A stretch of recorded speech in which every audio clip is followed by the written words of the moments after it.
Joe's story came to an official close in Season 5, but the show's final moments paint a picture of this character's future. Joe Goldberg got precisely the ending he deserved in the Netflix series finale, as he was finally put behind bars for the countless murders he committed between Seasons 1 and 5. Bronte explained that the trial was grueling, but Joe was ultimately made to see himself clearly. As the evidence was presented, Joe's killer could no longer pretend that his violence was for anyone's benefit. Joe was just a monster through and through. Joe's recognition that he is a broken and despicable killer in Season 5 isn't the same as taking responsibility for his actions.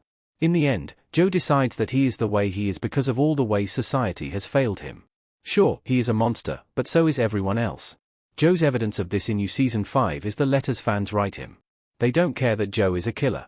They are obsessed with the idea of a poor, misunderstood bad boy who will make them feel dangerous, but loved. Though Joe seems disgusted by these letters in Joe's final episode, it's hinted that they will be all he has left. Joe's ending hints that Joe will become obsessed with a prison pen pal. He doesn't have any other options left. Joe reading a book in Season 5. The true weight of Joe's punishment is the loneliness. The only time he took any sort of responsibility for his actions in is when he begged Bronte to kill him rather than send him to prison. He claimed that death was what he deserved. However, in truth, Joe just wanted an escape from the profound loneliness he would experience in prison. He said as much in Joe's final scene.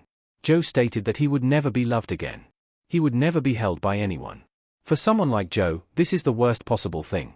All he has left is his letters, and one day, one is sure to stand out. If there's anything we have learned about Joe throughout Joe's 5 seasons, it's that he must have a subject of obsession.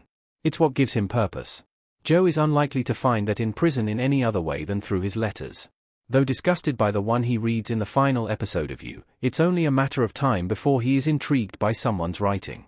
He will write back to them, and a pen-pal relationship will begin. There won't be any touching or real stalking, but Joe Goldberg is sure to believe that he is in love again. A prison pen pal can give Joe everything he wants. He would still be lonely, but this relationship would be ironically perfect. Joe cupping Bronte's face in a sunlit apartment in Season 5. Ironically, a pen pal may be the only romantic interest that can give Joe what he wants. Throughout Joe was desperate for someone to see his full self and accept him. He didn't want to hide that he was a killer, and wanted to be appreciated for the way his violence was in service to whatever woman he loved in the given moment. Anyone writing to Joe in prison would be entirely aware of all the terrible things he had done. His case was public, so Joe can no longer hide his past behavior.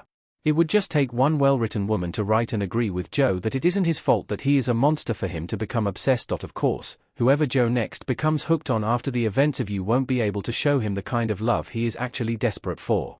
He won't be able to stalk and protect them. However, this is, ironically, the trade-off for Joe finally getting what he always wanted, a woman who would appreciate the ugliest things about him. Joe's next obsession might actually be safe from him. Joe can't turn on any more lovers. Out in the world, Joe inevitably turned on the woman he was obsessed with. Love Quinn was, perhaps, the most perfect person for Joe. She knew he was a killer and recognized that this was his way of protecting her. However, Joe was disgusted by the fact that she was a killer too, so he murdered her. If Joe were to come face to face with a pen pal who loves him for the monster he is, he would likely do the same thing. Joe knows what he wants, but he makes achieving it impossible. Ironically, being behind bars is the only way Joe won't ultimately turn on the subject of his obsession. Joe Goldberg no longer poses a threat. Prior to his arrest in Season 5, Bronte stated that the fantasy of a man like you is how we cope with the reality of a man like you. In prison, Joe might as well be a fantasy to whatever woman becomes his next correspondent.